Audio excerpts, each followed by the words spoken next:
unleash the hyper-decentralized supercomputer and network. That's one of my favorite Gilbert quotes of all time. I think I also put that screenshot somewhere here, right? Will there be community gateways? This was Gilbert's dream. This aged really well as well, by the way. You can then combine overledger gateways with blockchain nodes to process services and transactions. The whole thing has got together very nicely, and it's a thing of beauty. Technically speaking, a hyper-decentralized supercomputer and network.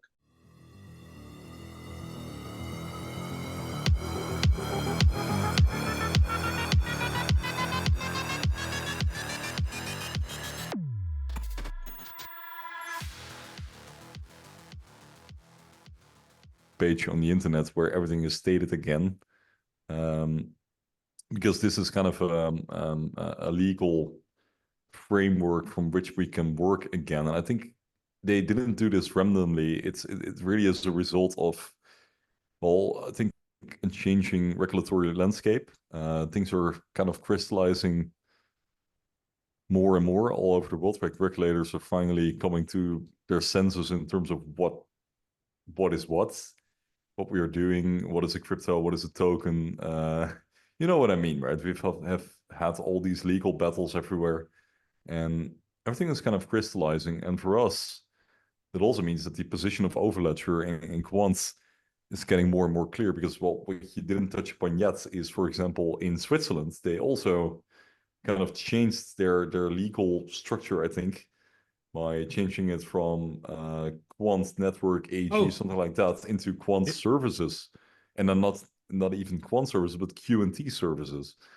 Yeah, and they did it in the canton of Zug, which is like the blockchain valley of Switzerland. And you can really see them kind of repositioning themselves in this legal landscape, and that's a great thing. But I didn't really think too much of it yet. It was more of a reaffirmation of what we already knew, and putting things more sharply and more clear.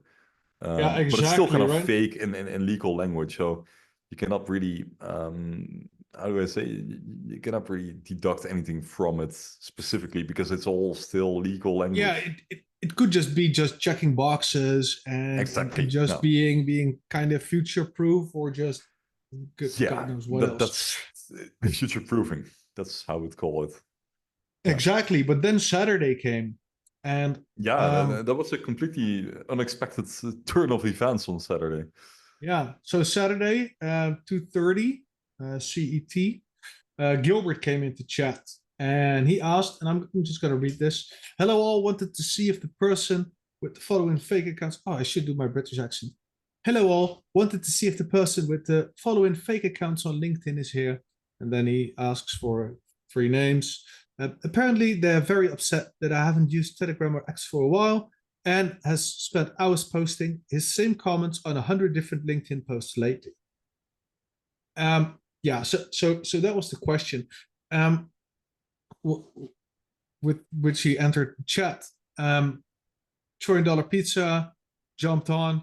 Hello, I think if they are, they wouldn't admit it. Haha, not sure if you can block people from a business page on LinkedIn, but that's probably the best idea. Keep up the good work. Then Gilbert responded, thank you, just wanted to speak to them. When I read this, at first, I also thought it was a fake account. Yes, it's a Telegram Premium, and yes, it is Gilbert Verdian.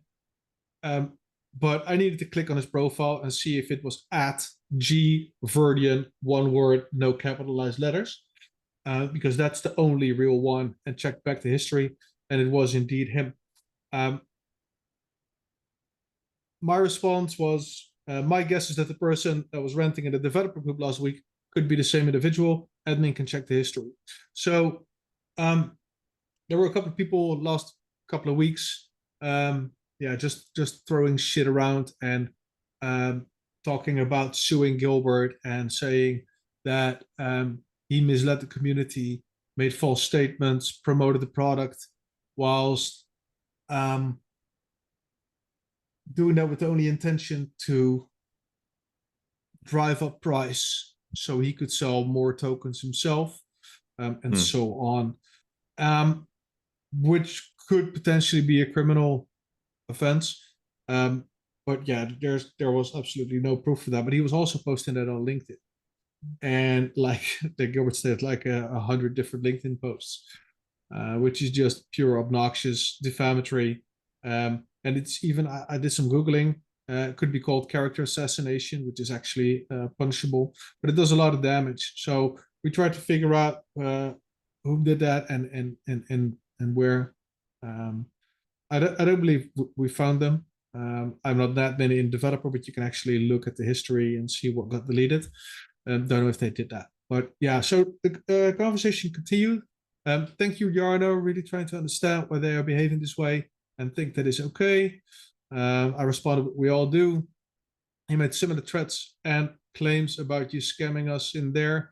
That was my response to the developer group. And then Gilbert responded with, yes, haven't been on X Twitter for a while now.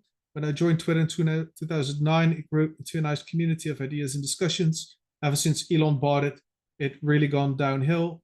For Telegram, do look at it every now and again, but don't use it that much personally. And Gilbert then asked me, can you help clarify what they meant exactly? So I summarized, they stated that you, Quant Network, made promises about remote connected gateways and staking, but never delivered. This, according to them, was malicious and fraudulent. And I'm obviously paraphrasing here. Then Gilbert responded, thank you, Jarno, for helping with this. I mean, we've met in person at Cybos and do know each other. That was really cool because I went to Cybos back when I was with Galileo. I did meet Gilbert, had a really cool conversation. And this is also a nice little bit of evidence that this is actually the real Gilbert. You can make that up. Not everyone knew. No, you cannot make that up. I don't think that scammers do their research that well, if the handle was even not enough evidence. Yeah, so this pretty cool. I replied that I really enjoyed that. Wish I could be of more help. Muzzy came in. Great to see you, GV. True Quam believers know where we are headed. This is not really, no disrespect, need to read all this up. I spoke here also about character assassination.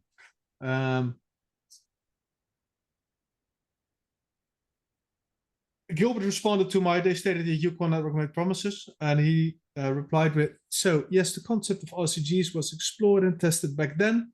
We had live testing and people helped run those tests to learn from it. It was paused due to regulatory uncertainty, which, when you look back at the time, regulators were taking action against Coinbase, Ripple, staking, lending, learn programs, etc.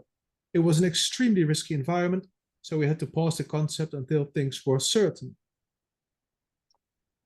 Which is really interesting because we never had any real explanation as to why they dipped out, right, so to speak. There was obviously speculation, right? Tim pointed out, right? Probably regulation. I also speculated that it could have been that they tried to implement, but that the state of things as they were back then were just not intuitive enough, right? For people, because I was one of the gateway testers. And it was not easy, and it was clunky, and it was just not ready for mass adoption, mass production. And then also, obviously, there was the Oracle and Amazon and a lot of other things and bits going on and moving parts, which could also be a fair reason, right? If they wanted to, because they're agile, they wanted to focus on something with higher priority, like a weak client like Oracle. That would take up a lot of resources, and then trying to get a community gateway off the ground or a community OVN would not simply make any sense in that case.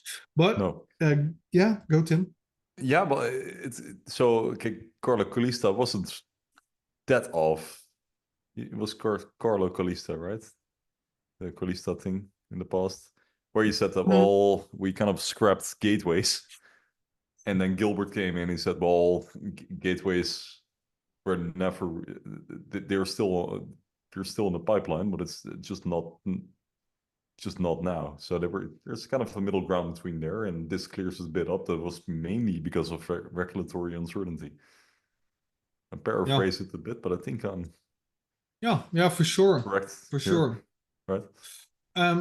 No, well, there was also this. Yeah, I hope LinkedIn gets purged. Yeah,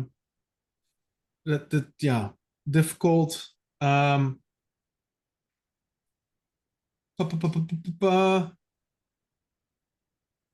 Pizza says you communicated that clearly at the time, so I don't understand why some people are still so weird about it.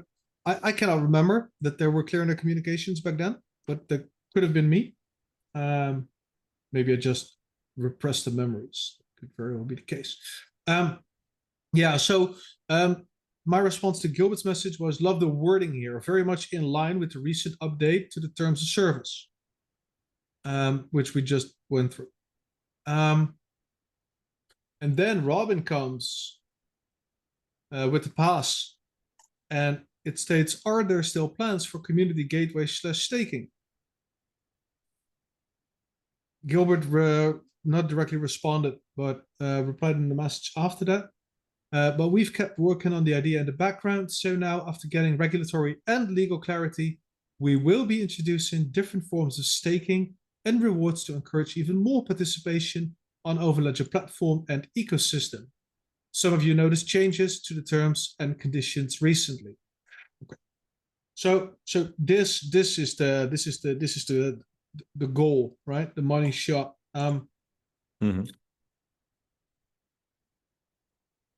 After getting regulatory and legal clarity, we will be introducing different forms of staking and rewards to encourage even more participation on Overledger platform and ecosystem. Some of you noticed the changes to the terms and conditions recently. This edition was pretty cool and good for my ego. And this will be really, really good for our wallet eventually, and even now. Because there were so many people like, yeah, gateways are never coming, and and so on. And no, it's a security, and the SEC will deem it a security, blah blah blah. Well, here we are, and GG to Gilbert and the team. Absolutely. Nothing has changed, and this unleashed a hyper decentralized supercomputer and network. That's one of my favorite Gilbert quotes of all time. I think I also put that screenshot somewhere here, right? Will there be community gateways? This was Gilbert's dream. This aged really well as well, by the way. You can then combine Overledger gateways with blockchain nodes to process services and transactions. The whole thing has got together very nicely, and it's a thing of beauty. Technically speaking, a hyper decentralized supercomputer and network. This is just fucking prophecy, and yeah, beautiful news.